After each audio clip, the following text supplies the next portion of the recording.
Ladies and gentlemen, good evening and welcome to tonight's City Council meeting. The council meeting is called to order. I kindly ask our distinguished clerk, Vicki Kellick, to please take the roll. Bowering. Here. Bruno. Here. Ruby. Here. Kilberg. Kasserag. Here. Maladra. Maladra here. Marks. Here. Mayor. Here. Paschke. Swanson. Here. We begin our meeting tonight with the Pledge of Allegiance. I would like to invite Timothy and Adriana to please lead us in the pledge. I pledge allegiance to the flag of the United States of America and to the republic for which it stands, one nation, under God, indivisible, with liberty and justice for all. Thank you very much. Just some housekeeping issues, folks. Anytime Alderperson Maladra, who is joining us remotely, casts a vote, he is required to state his name, then cast his vote. There we go. With that, item 3A, folks, to proclaim October 23rd through October 31st as Red Ribbon Week, and we have some very distinguished guests with us this evening. Adriana, who's a junior at Geneva High School, and Timothy, who's a freshman at Geneva High School, have a few words to share with us. So the podium is yours. Oh, but first we're going to go with... Yeah, we can introduce them. Oh, okay. Sorry about that. No, it's okay. Hi, guys. Hello. My name is Lisa Meister. And I'm Ashley Andersetti. We're two of the co-sponsors of SAD Club, which is Students Against Destructive Decisions. We do a lot on living a healthy lifestyle, staying drug and alcohol free, volunteering in the community, and then you. Welcome to And the we just webinar. wanted to give you a little bit of have background entered as history an on why we organizer have and may Red now Ribbon speak to Week any as a other nationally organizers or recognized panelists week. on the line. It's When in you're honor of ready a to begin DEA the officer named presentation, Enrique press the Camarena. Start His Broadcast nickname was button Kiki on the Camarena. GoToWebinar And control back in panel 1985, to allow all he was attendees working to hear undercover you. in This system Mexico will notify you trying once to you bust the begin drug your cartels. broadcast. And he was found out, and he was captured and tortured, and he was murdered. And his family wanted to do something in honor of all of his work that he was doing for the nation. And so they started wearing red ribbons in honor of him and his memory and his legacy and all of the work that he was doing. And then it kind of caught fire, and National Red Ribbon Week was born in honor of a drug education and prevention week. And so Adriana and Timothy would like to share a few words with you on what we have going on in the community and what this means to them. And Ashley's going to share some ribbons with you guys. Yeah, sure. You and I were talking earlier, Yes. and I'm going to use your phrase. I've been around for a while. How long have you been at the high school? Since 2002. Wow. She was my teacher too. Yeah, I was Oh, Ashley's my, you're teacher. kidding me, really? And she was in my SAD club. I was. And how many years at the high school for you? 5? Yeah. Oh my gosh, that's wonderful. Oh, pretty cool. Wow, you are old, for God's sake. Everybody's I know. it's like all your students are coming back. Yeah, spent a couple decades with Becky Furnish. Oh my gosh, yeah. What a treat, huh? What a treat. Yep. That's awesome. Thank you both. Adriana and Timothy, welcome. Thank you. Hi.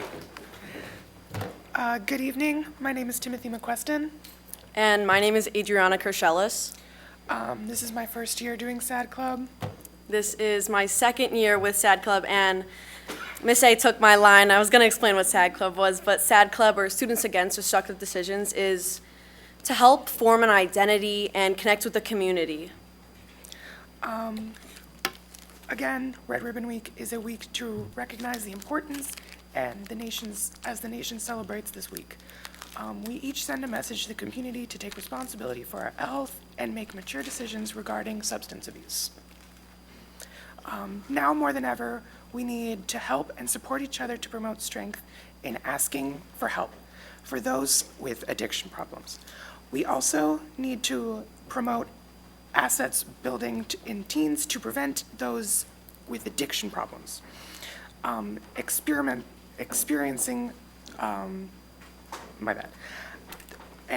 To help prevent experimenting and social drug use. Statistics show that teens are more involved in their communities and have a sense of belonging and stability are less likely to engage in risky behaviors.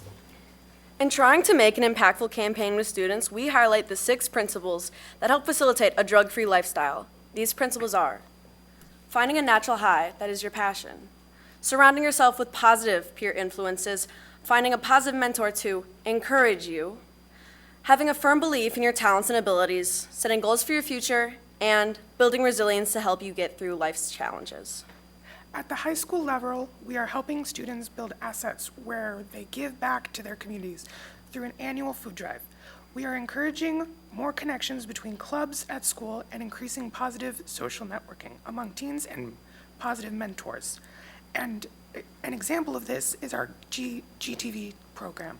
This program helps promote healthy decision-making and being brave and standing up to peer pressure. This year's theme is Be Kind to Your Mind and Live Drug-Free. To me, this means encouraging to continue to make smart and healthy choices or providing the support for people that need to stop. It is important to acknowledge the pressure of our society puts on us, but most important to be brave together by resisting unhealthy decisions. According to John Sunt, founder of naturalhigh.org, teenagers are at an important phase where they're trying to figure out who they are on their own, preparing for the time when they will be responsible for themselves, and trying to navigate the world, enjoying new freedoms.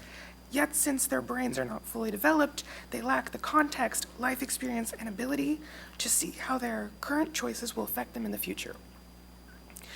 They don't know to match their freedom with responsibility.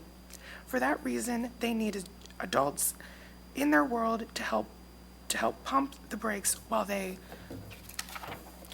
are pushing on the gas pedal and set up guardrails and boundaries to keep them on the right road. We know the dynamic is uncomfortable time for teens and parents alike.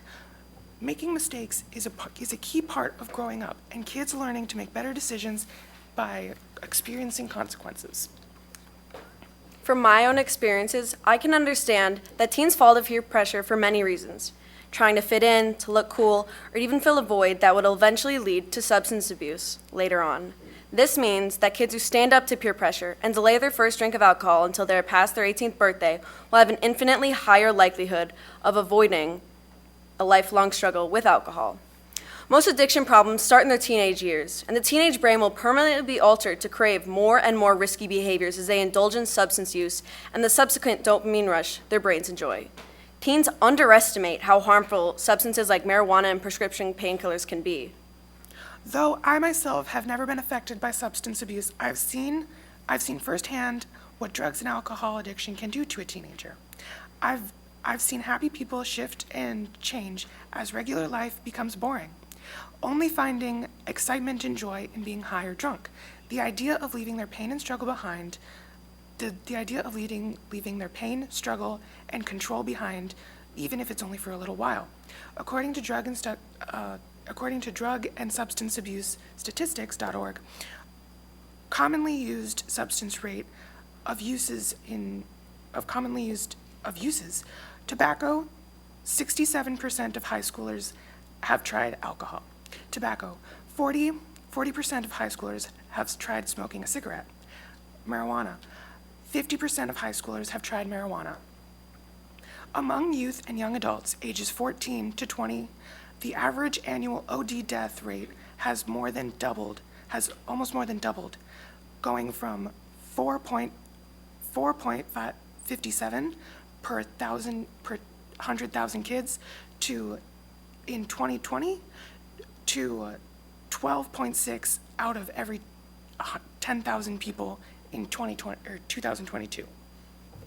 As a community, we can make an impact by providing fun, healthy things to do through our park district programs, our city planning, and our school district extracurricular plans, like SAD Club, so that teens stay safe, have fun activities to participate in with their friends that allow for adult supervision and guidance. I understand that it can be hard to make healthy choices, but I plan to help others and share Red Ribbon Week as a positive celebration for good choices we have made. As parents, we encourage you to talk about healthy decision-making under pressure within your own families and encourage the open dialogue with your kids.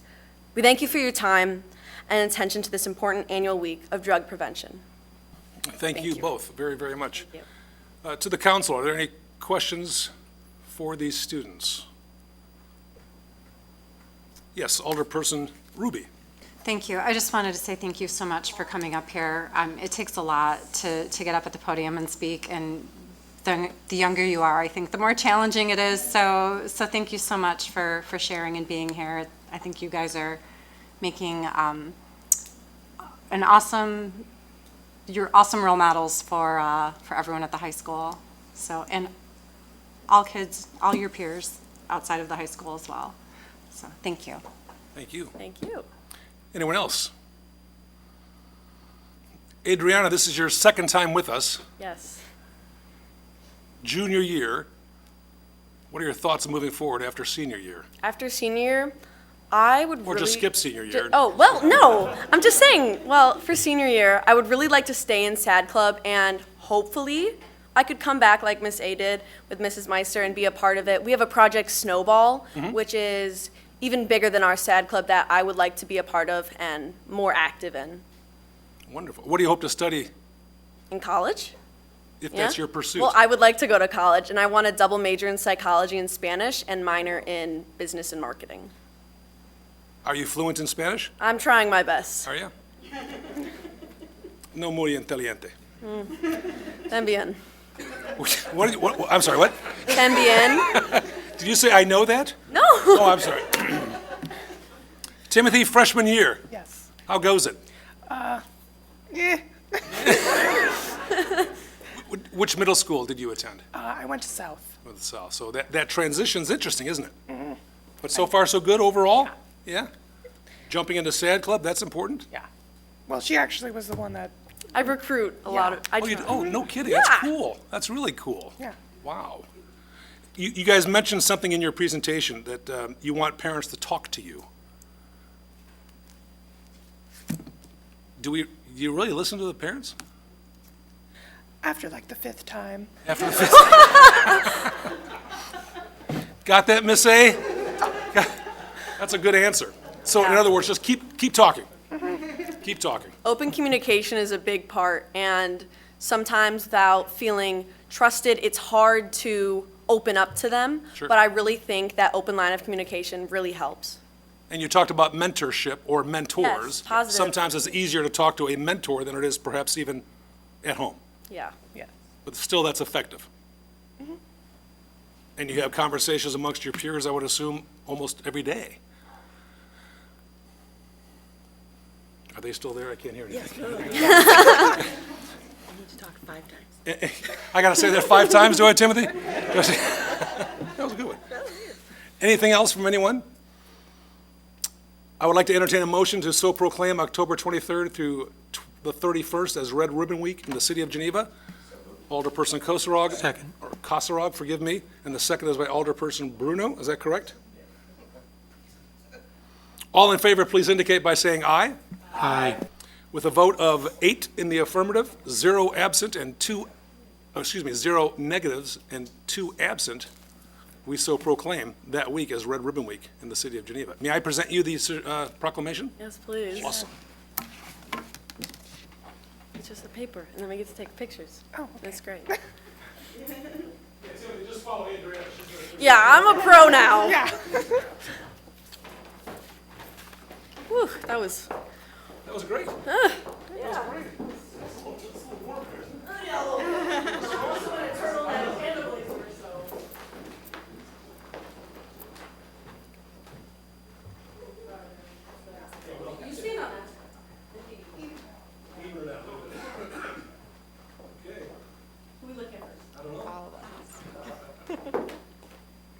Snake in there too. And do I have your permission to tweet this out and post it on Instagram? I've got like 12 followers. Thank you. Thank you both very much. Thank you for having us. We get to keep it? Of course. Really? Didn't I do that the last time? No.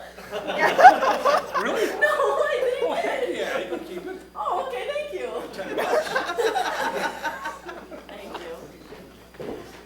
Thank you very much. Always good. Miss A? Thank you.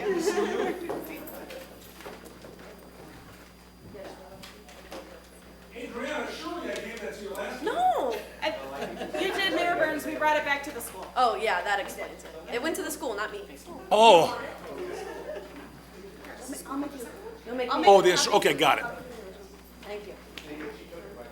There you go. See you guys. Thank you. Item 4, folks, amendments to the agenda. Are there any amendments this evening?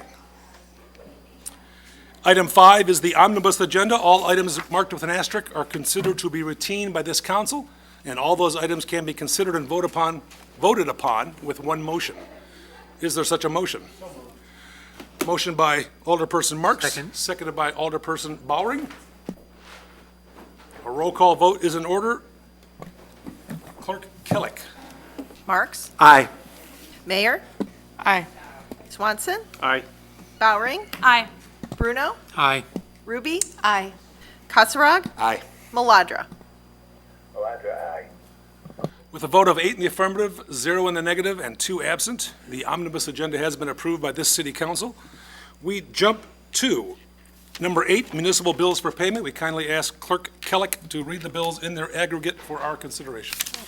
The bills total $1,500,871.66. Mayor, I move that we approve and pay the bills as read. The individual items that add up to that amount can be found on the city website and in tonight's city council packet. Alderperson Bruno makes the motion to pay the bills as presented, which are available on the city's website and in each council member's packet. Is there a second to that motion? Seconded by Alderperson Bowering. A roll call is in order. Whenever the clerk is available, we'll take the roll. Bruno? Aye. Ruby? Aye. Kasserag? Aye. Maladra? Malandra, aye. Marks? Aye. Mayor? Aye. Swanson? Aye. Bowering? Aye. With a vote of 8 in the affirmative, 0 in the negative, and 2 absent, the municipal bills have been approved by this council and should be paid before the end of the year. That's a joke. I'm looking at the fence guy. It's like, Doing great. we're jumping to item 10, presentation of ordinances and resolutions. Item 10A is approve resolution number 2023-104, authorizing purchase of a new identification sign from Aurora Sign Company in the amount of $63,773.84. Is there a motion to put this on the floor? Alderperson, this is like it's like a bad HBO movie or something. Marks with the motion, Bowering with the second. Any questions on this matter? I know there were some questions flying about earlier. Hopefully that satisfies the curiosity and questions from the council. No presentation. Yes, Alderperson Ruby. I just have one really small, insignificant question about the style of the sign. It looked like it's an exact replica of the original. I was just curious if anyone, if anyone considered or looked at other options that might, Our Director of Economic Development, Ms. Timoshenko, will address that. okay, thank you. Of course. Yeah, just strictly aesthetic. Sure. So just, and My I'm pleasure. curious, I'm not even Sure. sharing an opinion, I'm just curious if other options were considered. So when the original sign package was adopted, the plan was to keep those signs because they had, they were designed special and they have a lot of recognition and identification for the historic area. And so that was the original goal, just to refurbish them and to add a brick base at the bottom so that they would be more compatible with the rest of the signs. There's 3 different types of signs in the sign package. When we went to actually do that, though, there's a level of deterioration at the signs. And then there's also IDOT standards, Department of Transportation standards, that they have that have changed, or, maybe they weren't in place at the time, but they require certain construction. So due to the deterioration and the IDOT requirements, we had to look at replacing them. So we approached the project with the goal of replacing them with a similar look. We did not, look to deviate from that because it was part of the original packet. So that's the approach we took. Okay, thanks. Then I guess just a quick follow-up question. I don't know who would even do it, but is there, before we invest in replicating the sign exactly, is there interest in anyone looking at a different, even just the font, not even changing the sign, but just the word Geneva where it says welcomes you, just the font of those two words, something as simple as that, just as an update. And again, I'm just throwing it out there while this would be the time if there was any interest in changing that. But like I said, I don't know if that would even be a council decision or who would look at that. It's just so easy to replace things without even thinking about it. So I'm just throwing it out there for discussion if there's interest in any fresh update, kind of minor changes. Anyone? Bueller?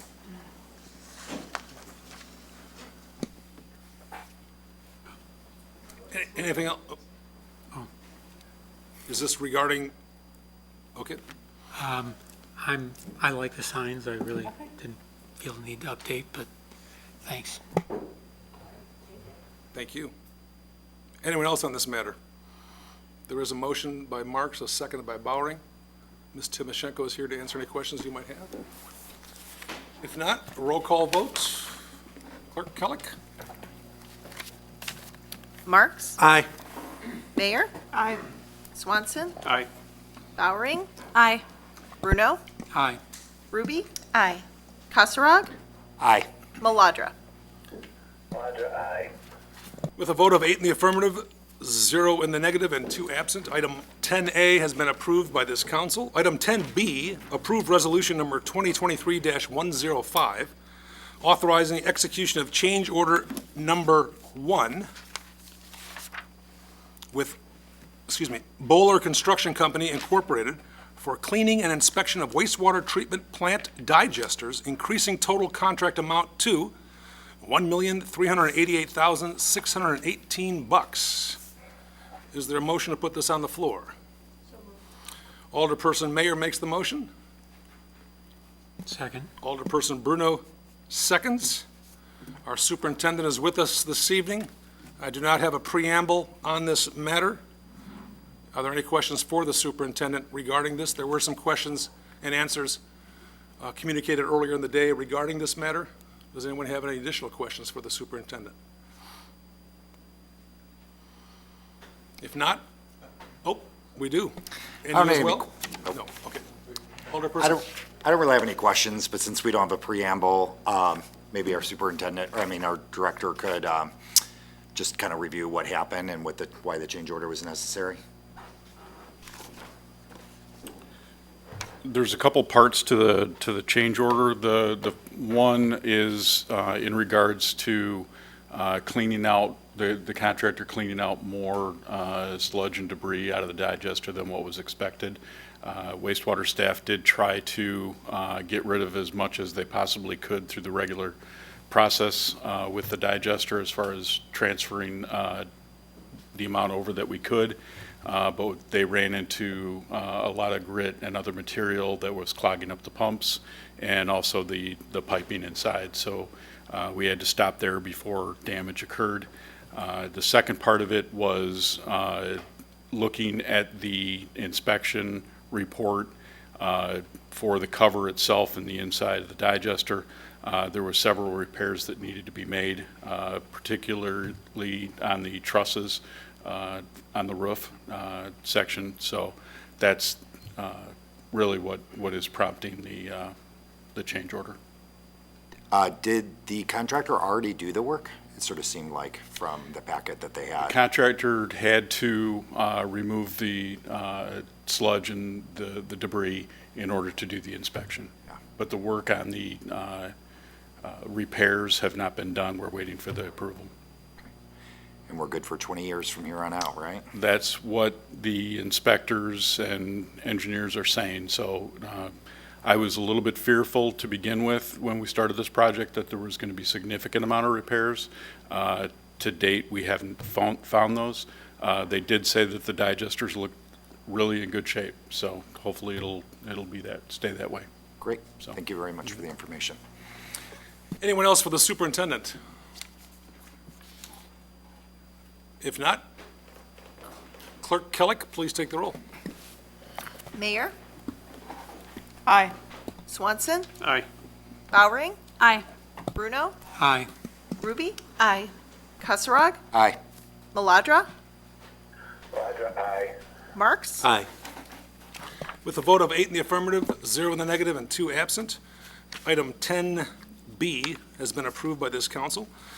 Item 10C is to approve ordinance number 2023-19, granting variation to increase the allowable fence height in a corner street yard for the property located at 304 Deerfield Way.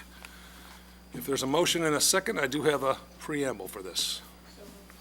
Alderperson Mayor makes the motion, Alderperson Bowering makes the second. A little background, ladies and gentlemen, the property is located on a corner lot at the southwest corner of the intersection of Pepper Valley Drive and Deerfield Way, which is where the home fronts. In 2021, the applicants built a fence around the property in compliance with Geneva zoning ordinance, which required all fences in street yards to be a maximum of 42 inches tall. The rear yard portion is also compliant at 60 inches tall.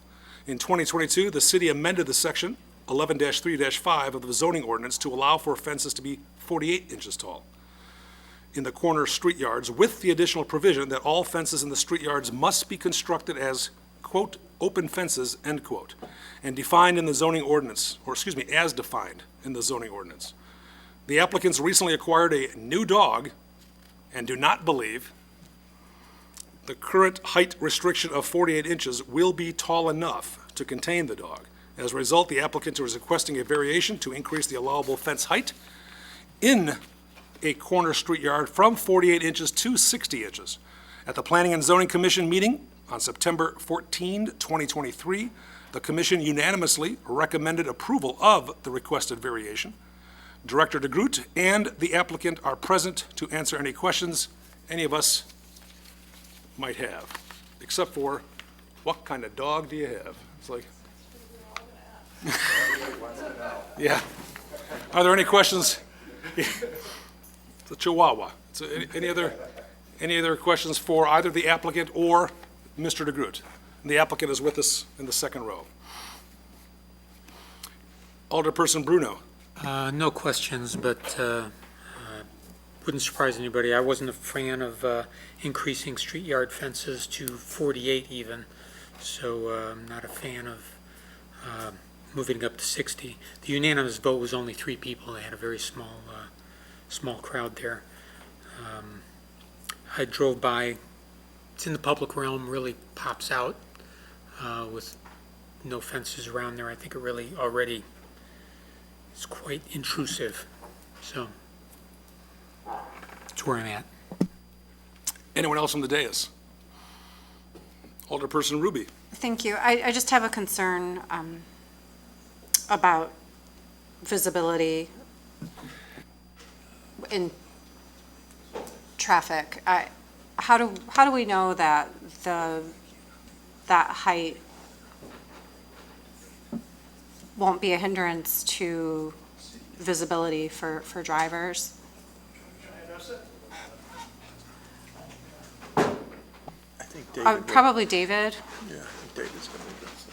Thank you. The proposed fence is in the rear yard portion and then into the corner street yard, so it's off of the intersection where it's not Okay. going to block visibility at the intersection. Okay. Thank you. You're welcome. Anyone else on the dais? We have a motion. We have a second. The clerk will take the roll call. Mayor? Aye. Swanson? Aye. Bowering? Aye. Bruno? Nay. Ruby? Aye. Kasserag? Aye.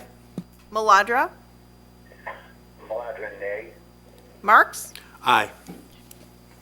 And the total is? 62. Item C has been approved by this council with a vote of 6 in the affirmative, 2 in the negative, and 2 absent. With that, you can head home and watch your game. Good to see you.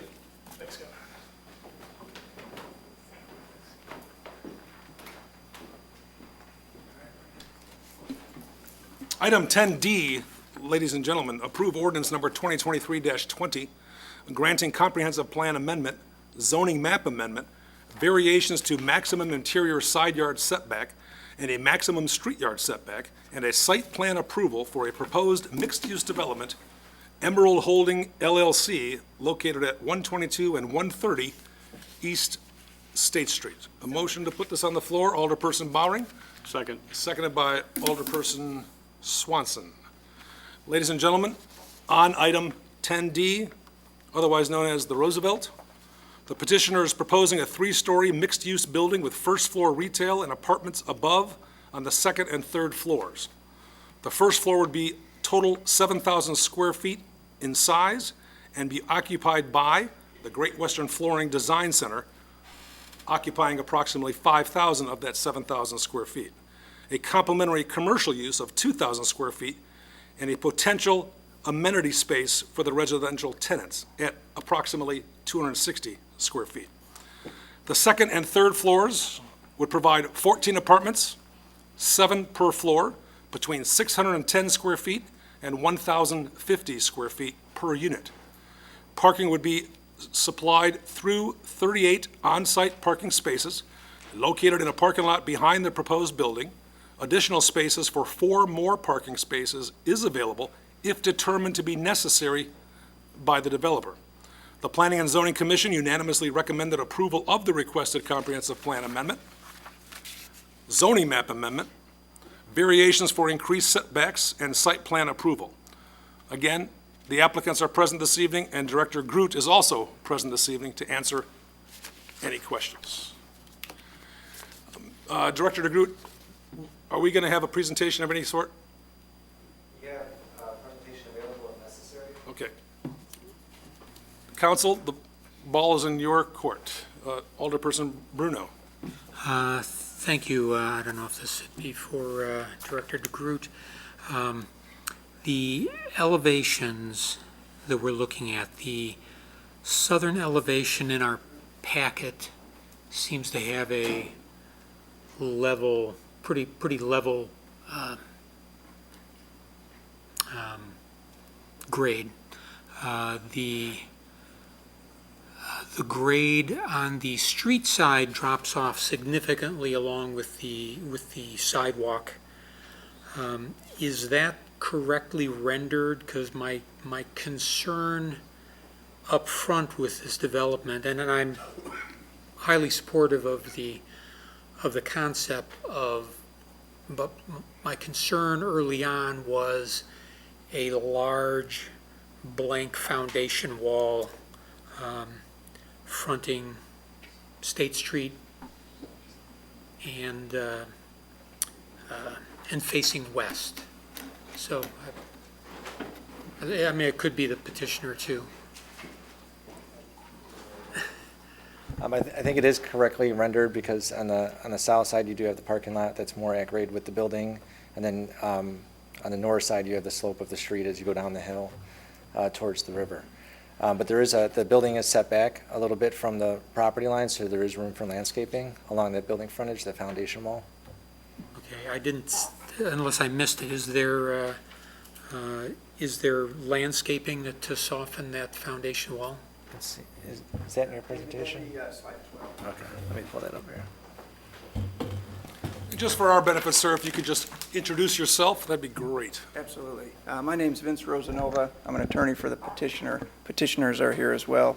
Steve Cherico, Josh Voigt, our architect Rob Costello, and Jim Kniff, our civil engineer, all available for questions. Thank you very much. And your social security number, please. How about the last 4? And then we'll go to 12.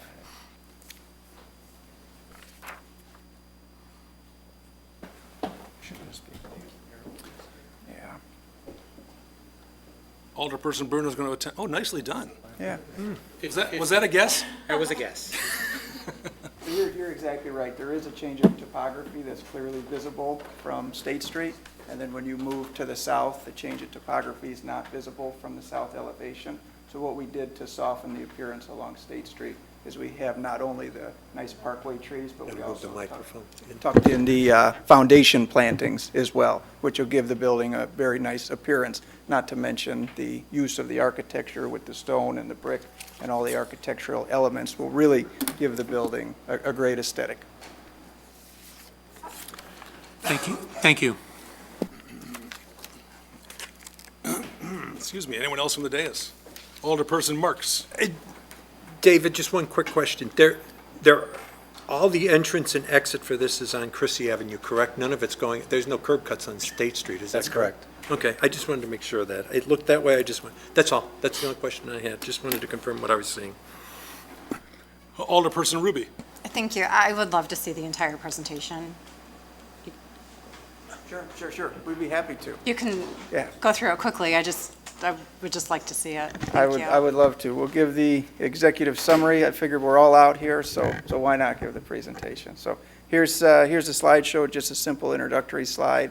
As the mayor mentioned in his report, it's 122 and 130 East State Street, consists of approximately 37,000 square feet. Here's just some site photos depicting the property from both State Street as well as Chrissy. I think it's important to point out the change of topography as you head west is significant. And then we just wanted to lay out the existing zoning. We're requesting the rezoning to DCM, which is consistent with not only the law office to the west, the property across the street, the Dunkin' Donuts property, but your zoning code actually depicts this property within the DCM zoning area, so it's certainly consistent with the zoning code as well. I won't bore you with how this plan before you this evening meets all criteria of the comprehensive plan, but it certainly fires on all cylinders in that regard. Here's the site plan. The most important thing with the site plan was to orient our building along State Street and Chrissy, so you have the best architectural impact when you pass by, and then that allows us to put all the parking in the rear of the building where it's generally out of view. As far as setbacks, which we'll get into, it's kind of a unique situation we're in relative to setbacks. Your DCM zoning district prescribes a maximum side yard setback and a maximum corner side yard setback. So we're actually asking for a variance to increase that on the interior side from 8 feet up to 28 feet, and then on the corner side where we're adjacent to Chrissy from 15 feet to 22 feet. And this allows us to take into consideration the change of topography, soften the grade, but also put in nice landscaping and really create that buffer between our neighbors and also accent the building. So always in my career, I've been asking for setbacks to reduce the minimum, and this is the exact opposite, which is a nice feeling this evening. As far as landscape plan, there's been extensive landscape treatments incorporated into the plan, not only what we discussed along State Street, but also the interior side yard setback with the Warlick Law Firm. Also on the corner side, we break up the parking lot with landscape islands, which will have a very nice effect. And then on the southern property line, we're about double the required parking setback, probably about 15 times the required building setback, and then that allows us to put the nice landscape treatments along the south property line as well. As far as circulation, you hit the nail right on the head. We're eliminating an access point off of East State Street. That's certainly going to make the city engineer happy, make IDOT very happy. That then eliminates the chance for vehicular conflicts. It improves safety. The property will be accessed exclusively off of Chrissy Avenue. The circulation works very well, so that's also an improvement to life safety. We're actually overparked across the board. We went into Plan Commission with 42 parking spaces. Code requires 30. We always want to be overparked. Plan Commission thought that maybe 42 was too much parking, so we ended up with a compromise at 38 parking spaces, but holding out that area along the south property line where we previously showed 4 parking spaces. In the event we need that parking in the future, then we have the right to build that parking, but as the interim condition, we're likely just to keep that landscaped in the short term. We exceed all city parking requirements, Institute of Traffic Engineer design manuals, census data on vehicle ownership, as well as a survey of similar developments in the Chicagoland suburb. So by all intents and purposes, this project is going to be overparked. We also think that the design center is a fabulous use. Not only is it very beautiful aesthetically to look at, provide a very integral service to the community, but also is one of the lowest trip generators of all uses. It's synonymous with a furniture store, which, you know, you go in there, they're major purchases. It's not like you're renting a movie for $3 and 200 people have to come in and out in an hour to make money. It's 2 or 3 people at a time, maybe 10 or 12 people in a day, so a complementary use to the area. More on the landscape plan.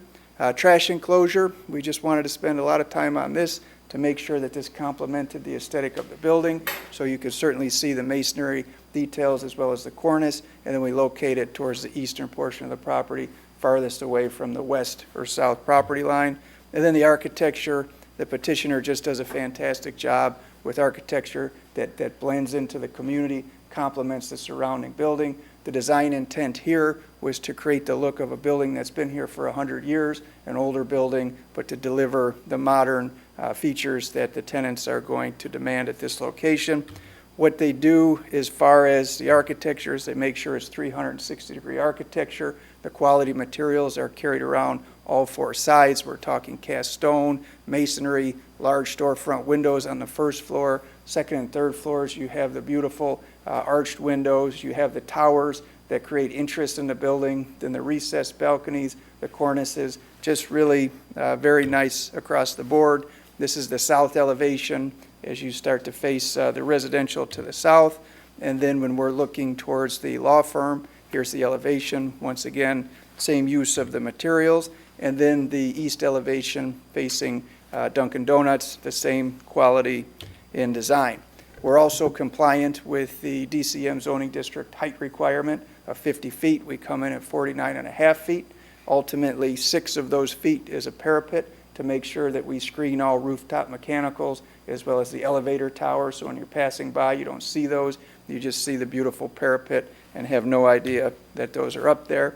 All the light is going to be compliant with city codes relative to photometrics, permissible lumens at the property line. We're going to utilize LED-based technology, which minimizes the potential for light pollution. And those lights will be located on the rear facade of the building as well as in the landscape islands. With regard to interior features, certainly modern, consistent with current trends, smart home features, walk-in closets, solid surface countertops, stainless steel appliances, full-size washer and dryer in each unit.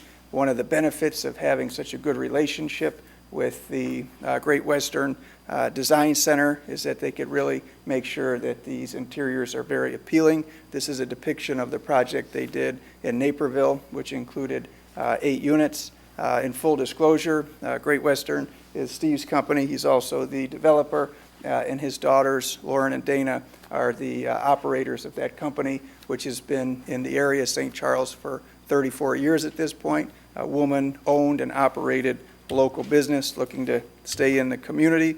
As far as rents, we certainly do our homework, look at the census data on average household income. Certainly the folks within the vicinity certainly have the means to be able to afford to reside in these units. What we find with this particular product type is it's folks that are either on one end of the spectrum or the other. It's the folks, the young professionals, some would consider the 25 to 44-year-old cohort. And then on the other end, it's the active adults, 57 to 65.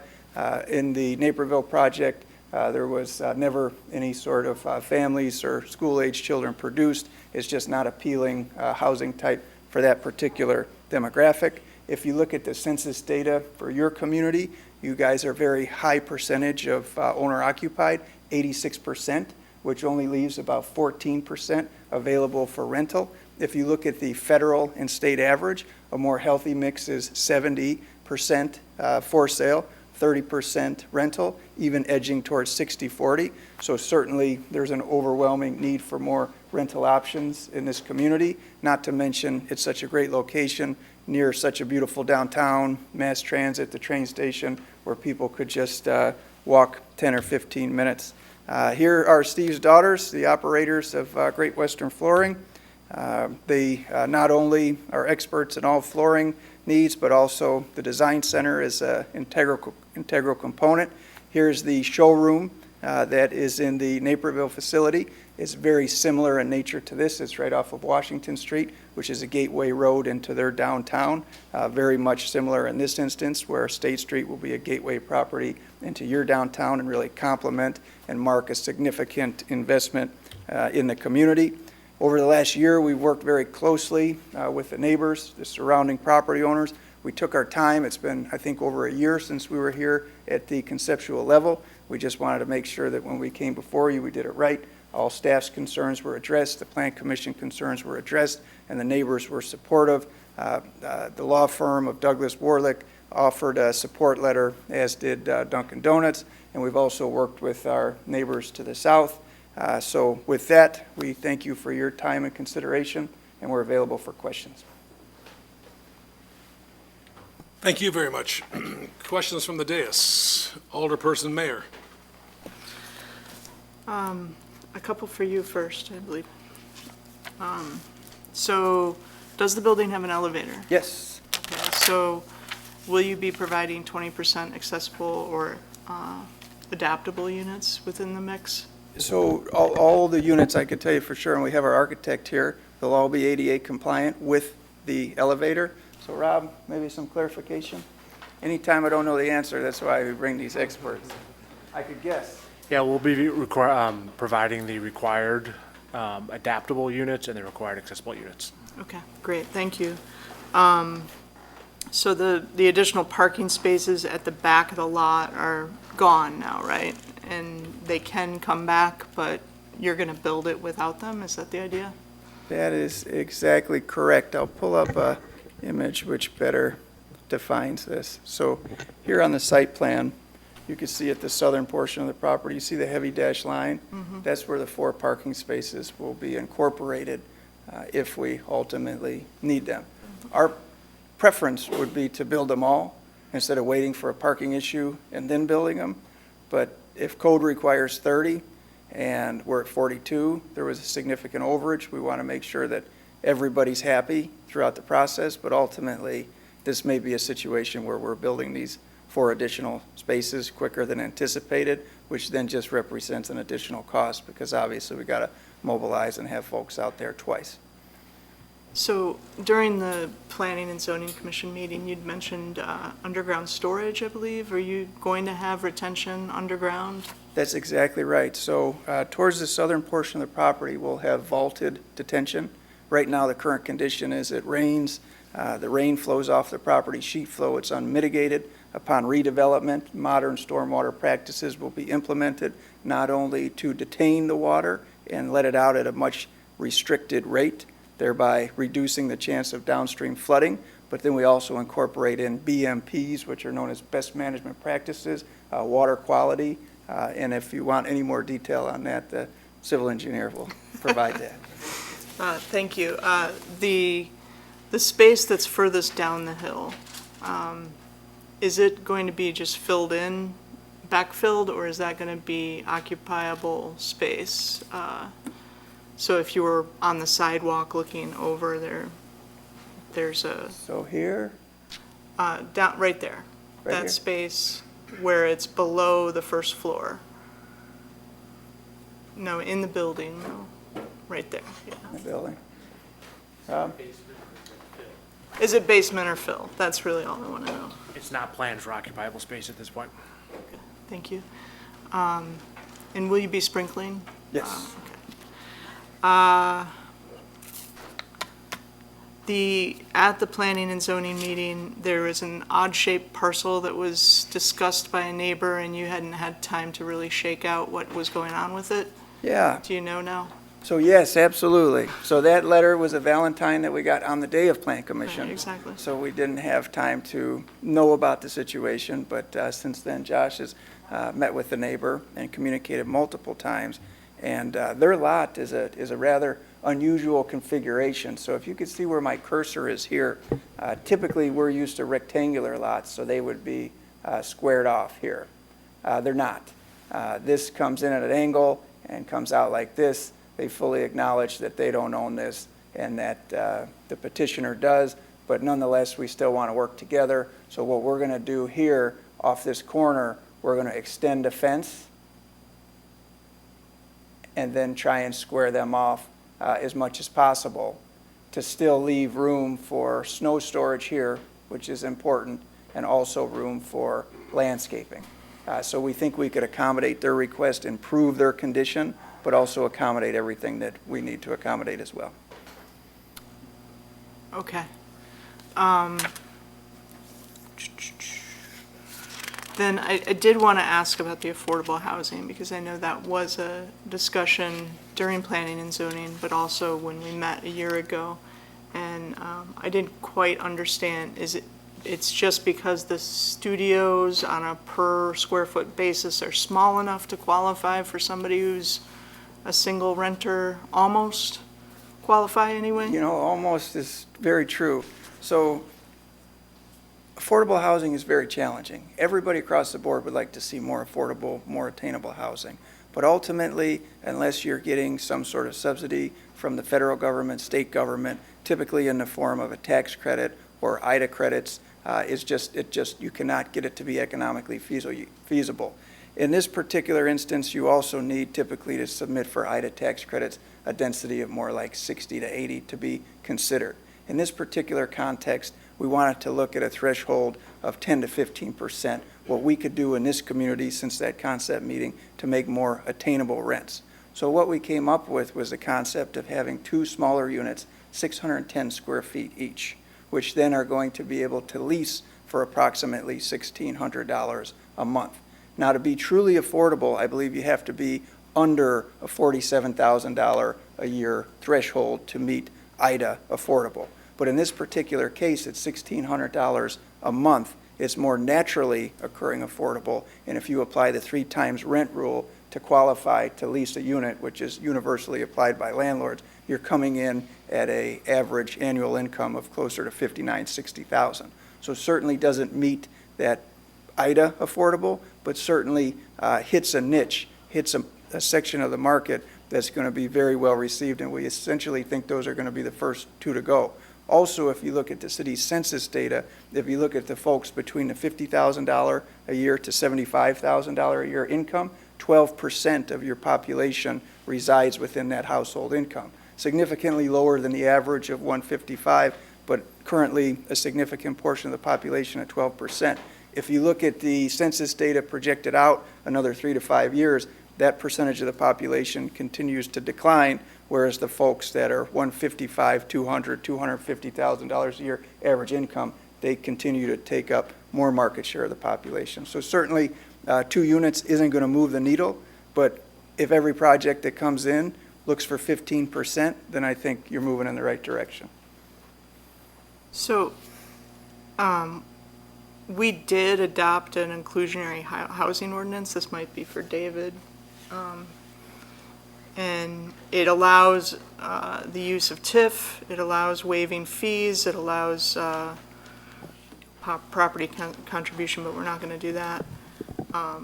Was there no way to make this work to allow those incentives and get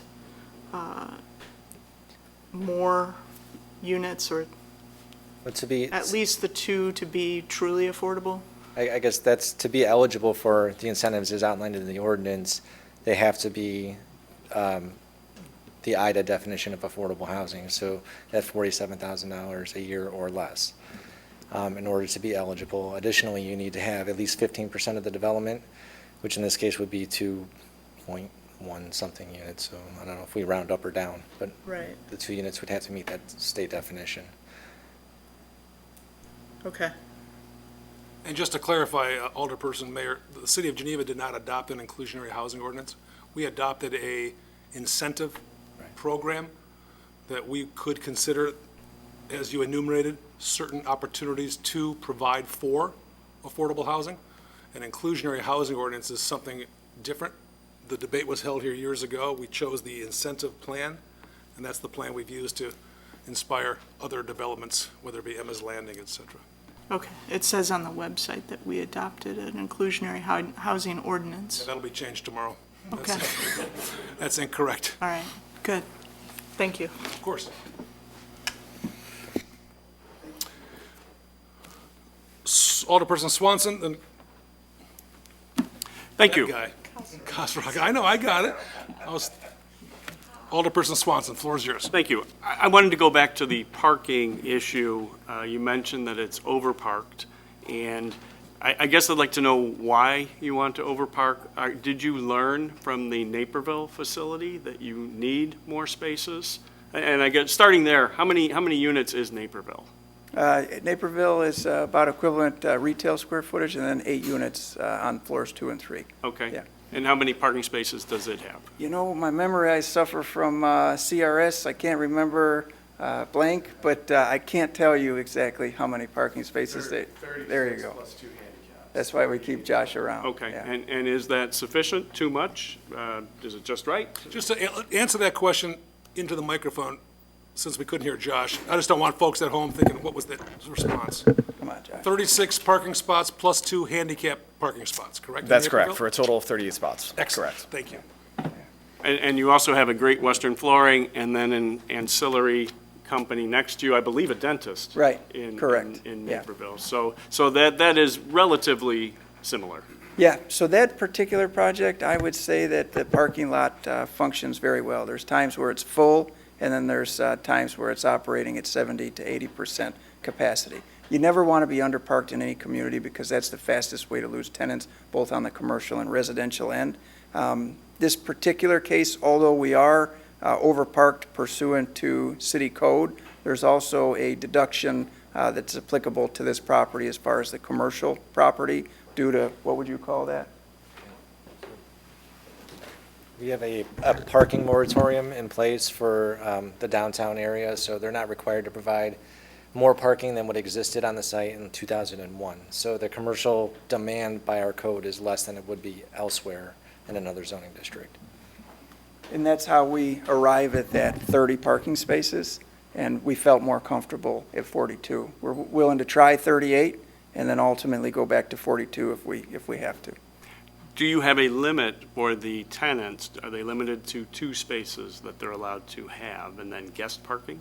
Well, the great news about this is the design center, as I had mentioned, is one of the lowest traffic generators, one of the lowest parking generators. Typically, with a retail development, you would want to park that at 4.5 or 5.5 per thousand. A design center is more like 2 spaces per thousand, very low. And then that leaves additional parking for the 2,000 square feet of use to be determined.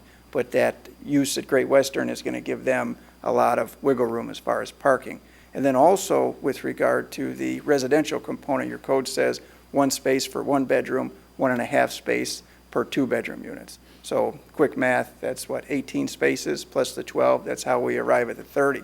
The other beautiful thing is the synergy between it. So during the day when the commercial is busy, you have the residential where these folks are most likely at work or somewhere. During the evening hours, the design center and the other commercial space will be closed, which is the time that the residences are most likely to have visitors. So it performs very well together, and that's what we experienced in Naperville. Okay. Which would actually lead you to have less parking, not more. One quick thing that I'll say about Naperville, there was no dedicated guest parking at any time there was. Here, our anticipation is there's going to be a certain amount of spots based on the overall plan and whoever goes in that commercial spot. So that will be a benefit, and we actually hope to have physical spots for those folks to come in. In Naperville, they were parking in peripheral streets. And that was one of the biggest complaints at the development, is there was a fair amount of folks that had family come in or guests, et cetera. Sure. I understand that. I guess I don't like to see making a parking lot for the sake of making a parking lot and paving it over. And if we had more room for landscaping, I think that would be preferable. I think it would be better for the neighbors as well. So I just wanted to make sure that it's well thought out that this parking is required and going above and beyond what's required. Yeah, and we are. Is necessary. So thank you. Thank you. Alderperson Kasserag. I'm good. Thank you, Mayor. Thank you. Alderperson Bowring. I just wanted to chime in, having lived in or spent a lot of time visiting rental units over the course of my life, I guess I have a lot of sympathy for the idea that having space for guests and having space for that number to fluctuate makes sense to me. This is going to be a hard area to get as much peripheral parking in, and I think there are really good reasons that we keep our parking requirements low.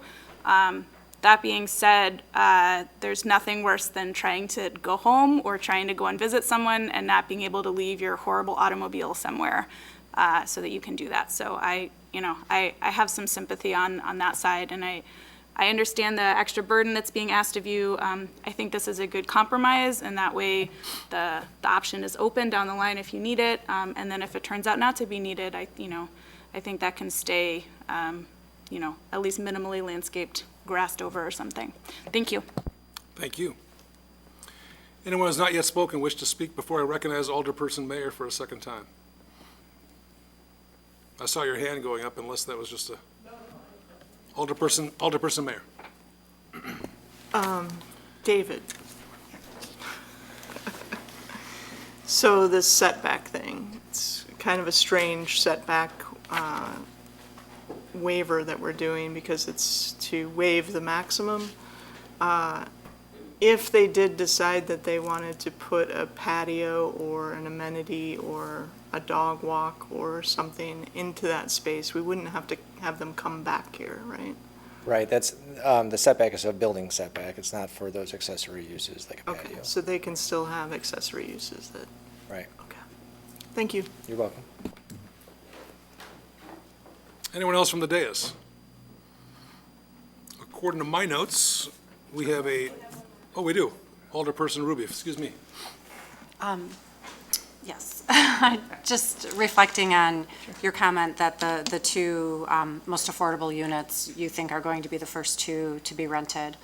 I assume it's a financial reason, but is it possible that you could do more than two of those at that price point? It's tricky, and it's because we want to provide different offerings at different price points. So then we have the 2 studios, and then we have 4 one-bedrooms. But what we think are really going to be popular are ultimately going to be the 2 bedrooms, which are most often used as a 1-bedroom with office. So our architect really designed it in a manner that hit as broad of a web as possible. Okay, thank you. Thank you.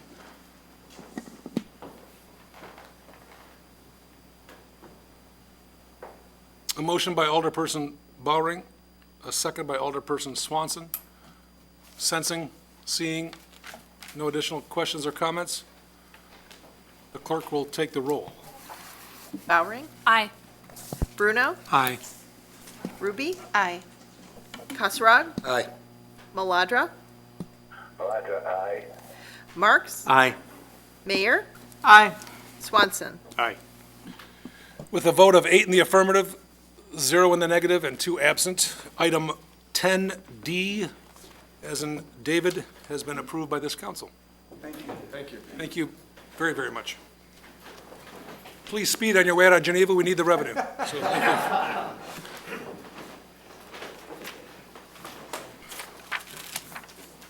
Item 10E, ladies and gentlemen, is to approve Resolution 2023-106, restating and extending the site plan approval granted for 609 South 3rd Street. Is there a motion to put this on the floor? So moved. Alderperson Bruno makes the motion. Alderperson Swanson makes the second. Ladies and gentlemen, in August of 2020, the City Council approved Resolution 2020-21, which granted site plan approval for a mixed-use building consisting of 60 residential apartment units, 6,014 square feet of commercial space, and 63 off-street parking spaces at 609 South Third Street. The zoning ordinance allows site plan approval to be effective for 1 year unless a building permit has been issued and construction has commenced. The site plan approval was restated and extended to October 4, 2022, then again restated and extended to October 4, 2023. The owner has submitted a third request to restate the previous approval and to extend the deadline to obtain building permits and begin construction by another year. Director DeGroot, as always, is available, and representatives of the ownership are also present this evening. Mr. DeGroot, is there anything you want to add prior to opening up to questions? At the dais, questions or comments for either the director or our guests, the owners? Alderperson Swanson. Thank you, Mayor. I guess this would be for the owner. I saw in the letter that there are ongoing negotiations to sell the property, but there was no indication of timeline. So I would like to hear from you what the timeline is and how close we are to selling this. Good evening and welcome. Hi, my name's Brian Zatz. I'm the broker on the property. There is no contract to sell the property. How do I say it?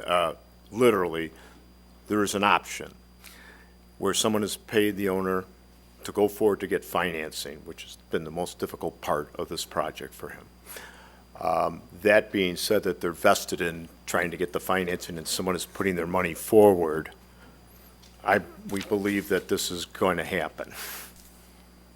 How's that? That's the best answer we can give you.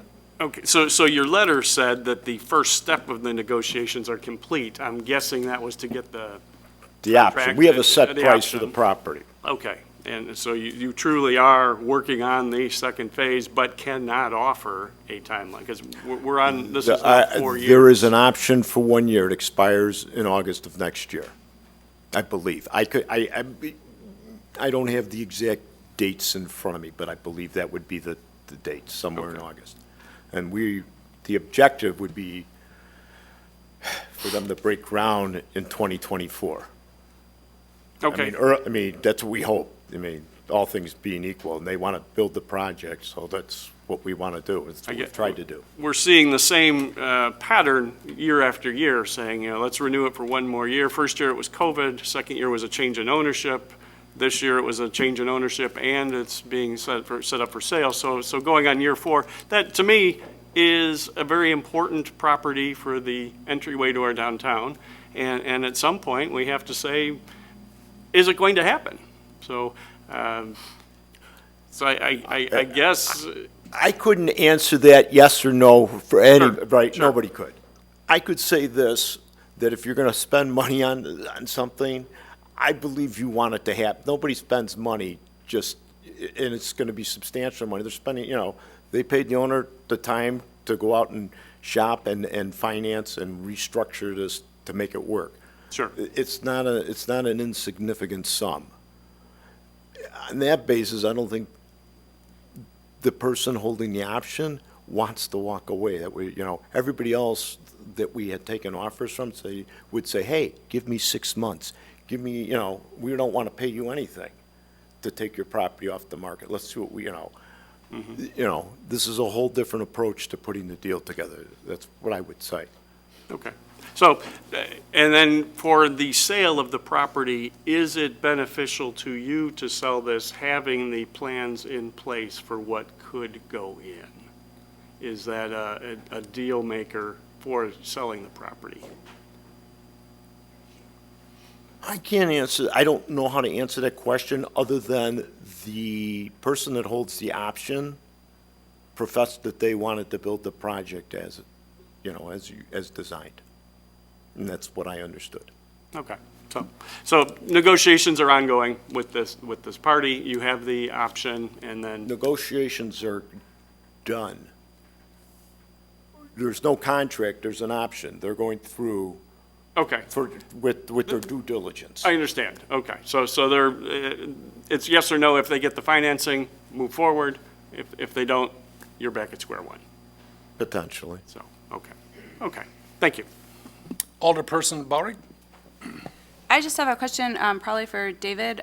Is there a downside to the city, for the city, in extending this? My understanding is that it's a by right development anyway, so they weren't requesting variances or anything like that. Right, the project was permit ready on our end, so we completed the detailed review and had the permit ready to be issued. So extending it allows that to occur without further delay. Okay. But it doesn't preclude any other development from coming in with a different proposal either. So I guess I don't see a downside. So again, I'd love to see something happening here, but I guess I don't see that extending this is a detriment, and if it's at all an inducement to somebody actually starting work on it, then I'm certainly in favor of that. Thank you. Thank you. Anyone else on the dais? Alderperson Maladra, do you have any questions?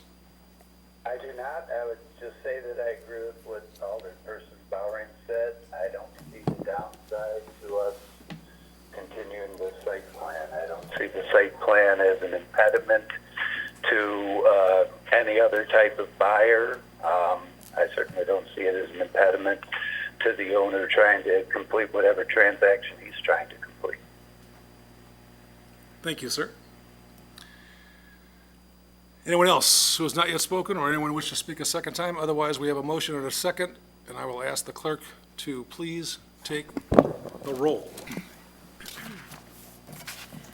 Bruno? Aye. Ruby? Aye. Kasserag? Aye. Maladra? Maladra, aye. Marks? Aye. Mayor? Aye. Swanson? Aye. Bowering? Aye. With a vote of 8 in the affirmative, 0 in the negative, and 2 absent, item 10E has been approved by this council. Thank you, gentlemen, very much. Thank you. Item 10F, approve resolution 2023-107, authorizing a professional service agreement with JLD Consulting Group LLC. Is there a motion? Motion by Mr. Kasserag. Second. Seconded by Ms. Bowering. Did I still mess that up? No, you got it perfect. Okay, so I even put A with a little thing underneath, so it's a small, yeah, okay. Questions or comments? Council members. I don't know if anybody can answer that's here. Do you know, do we get some type of report from that consultant on a monthly basis, verbal or written? There are verbal reports presented to the city administrator regularly. There is, in fact, I would argue that they probably speak several times a week regarding status of either pending legislation or legislation that we have a great interest in. Okay, thank you. Of course. Yes, Alderperson Swanson. I just wanted to mention that I've opposed this agreement multiple times. The history of it, in year one, we spent $78,000 on it, supposedly to assist us with CEJA. We extended that for $20,000 through the end of 12/2022. That's $98,000.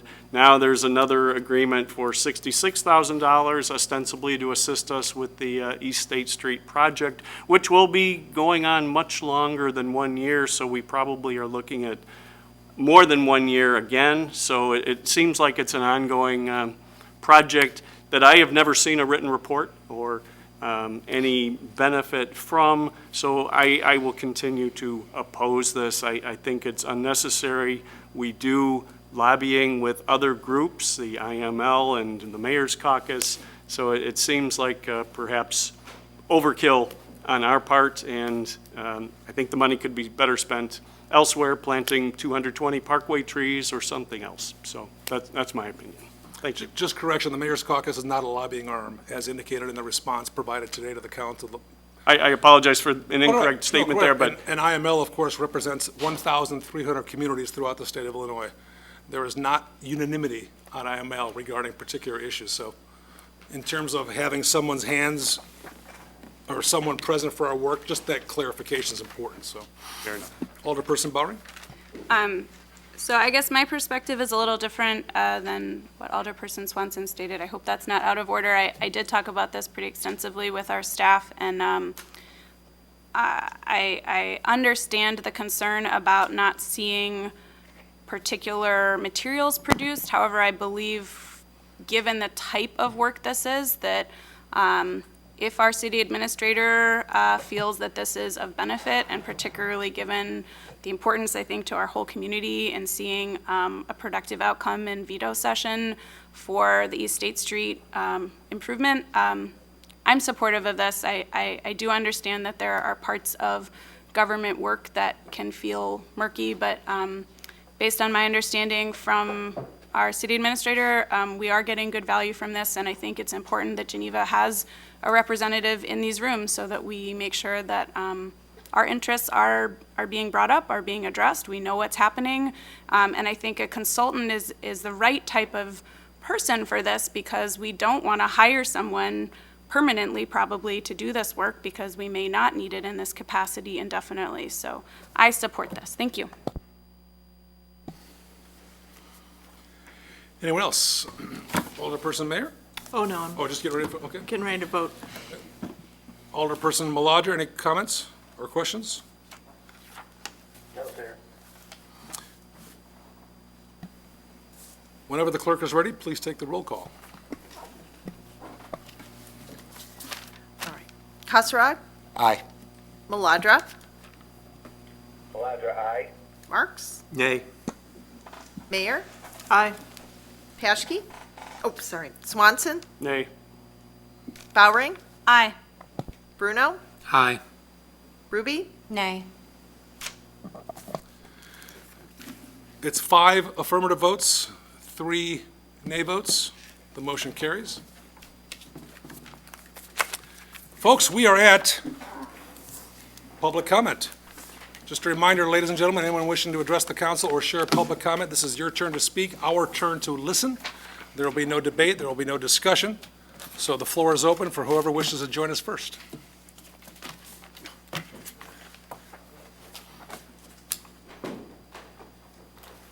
Mr. Mayor, Tom Bergen. How are you, sir? council members. Tom Bergen, I live on Grant Avenue over by the high school, Of course, good to see down you. the street from your sister's old house. That's right, yeah.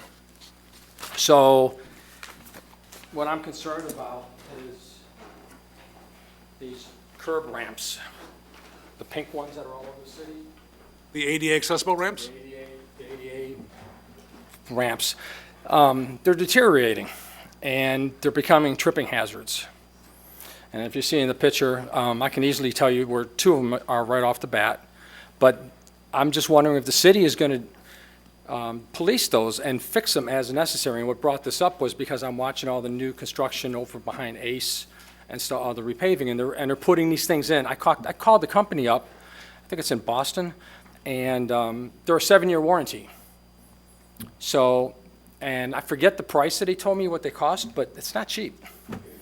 So, and then I asked him, why can't we use more cast iron ones? I see there's a mix around the city, cast iron, these plastic ones which seem to be the dominant one now. And he had some comments about the cast iron ones rusting out underneath them. And then I asked him about the embossed ones.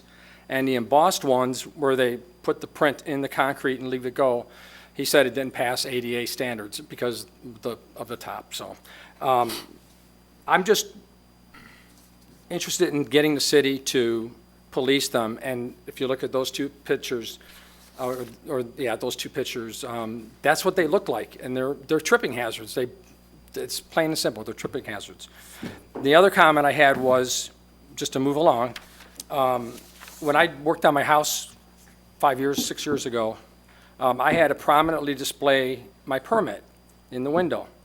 And as I rollerblade around town, I'm just curious why there's no permitting on that dirt remediation over by the Citron building.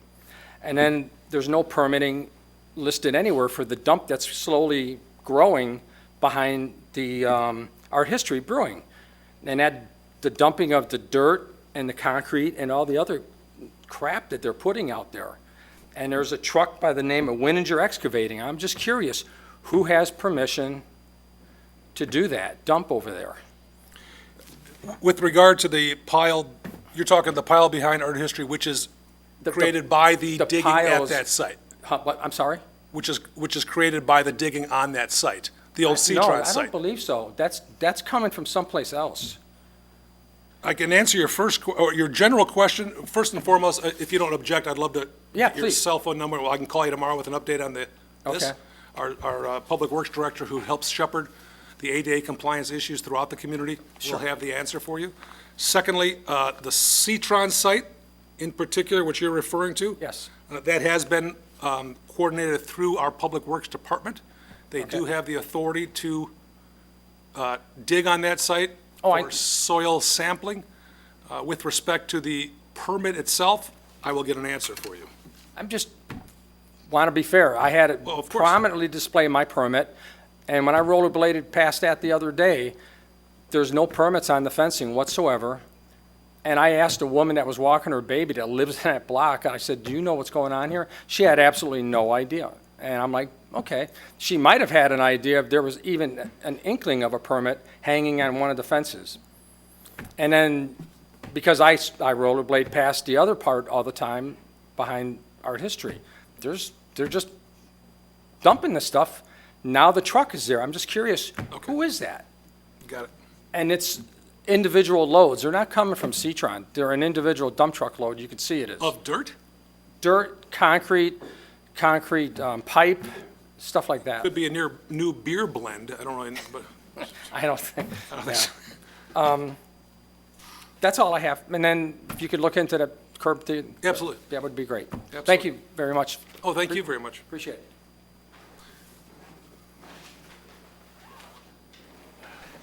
Mr. Rule, good evening, sir. How are you? Good. So just a brief recap. 2 weeks ago, you may recall that I had a phone conference with Mr. McGreedy and Gil Eastland from Sedgwick. Went through the whole scenario with them. On several comments from Mr. Eastland was that if I thought there was a problem with the tree, I should have said something. My argument all along has been it's not my tree. I'm not an arborist. I'm not an expert in that field. That was brought up several times that I should have said something. I should have said something. Anyway, at the end of the conversation, Mr. just said, well, he says, let's mull this over, get back to you. He called me that Friday, said that at this point that Sedgwick was going to stand by their decision to deny the claim. And so I went through some things again. And again, he said, you should have said something. You should have said something. And so over the weekend, I mulled that over, and I said, you know what? I did say something. I did say something. And it's a matter of record, your records. I called him Monday, a week ago today, and to tell him that. And he immediately says, I know you did. And I'm saying, well, then why didn't you bring that up before? Anyway, he said, let me mull this over a little bit. So a week goes by, I didn't hear from him. I called him today, I spoke with him today. He tells me he's been very busy. Well, okay, I can appreciate that. But again, I went through this again, and I said, you kept saying that I needed to say something, and I did say something. And I have proof of that. Again, he said, well, let me look it over, and he promised to call me back tomorrow morning. So I'm just bringing everybody up to date on this, but there is a smoking gun. If I don't get a positive response out of him tomorrow, my recourse is small claims court. We're under $10,000, and I will be naming the city and Sedgwick in that claim. I don't want to do that. I really don't want to do that. But at this point, I have no recourse. I've done everything that I was asked to do, including report to the city.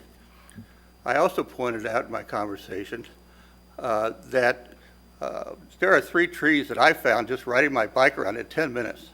2 of them are ash trees that were supposed to be taken out years ago. Years ago. Another one is a dead tree on State Street, which is still standing, and I pointed that out to this council 4 meetings ago, still standing. Mr. McGreedy came back to me and wanted to know the addresses, and I didn't have the house addresses, but I did of the streets. The two ash trees are on Cambridge. And this dead tree on State Street is up on West State Street, still there. My point is, even though if I'd have said something, nobody would have done anything. By what I saw here. That's just me riding my bicycle. Now, the city has 150-plus employees looking at the city, supposedly. I have two eyes, and I found this in less than 10 minutes. You guys are paying a lot of money to a third party to survey your trees. For what? They're not getting it done. But anyway, my point here tonight was that I did say something. I did say something. And so again, if I don't get a positive response tomorrow, I will be filing small claims. Okay? Thank you. Anyone else? If not, from the dais, any new business? Alderperson Bowring. Thank you. I'm glad that we spent some time tonight talking about mental health and substance use. These are issues that impact many, many people in our community, young and old, rich and poor. I was really pleased to hear some mention of harm reduction in the presentation tonight. I just wanted to add that if you or someone you know is looking for help with substance abuse, there are many resources available in our area.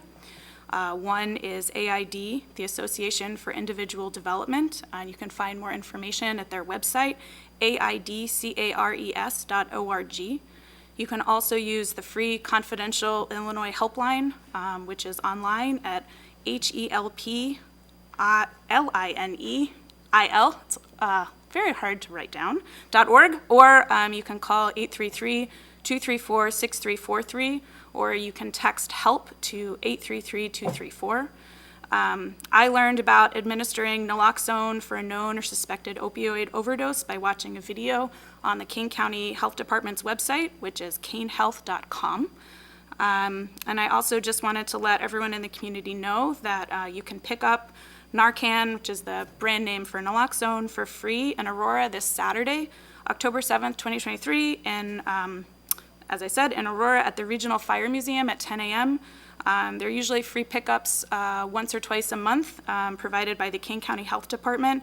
And you can always find more information about this and other resources at their website, again, kanehealth.com. Thank you. Thank you. Anyone else? If not, a motion to adjourn is in order. Alderperson Marks makes the motion. All in favor of adjourning this city council meeting, please indicate by saying aye. Aye. We're adjourned, folks. Thank you all.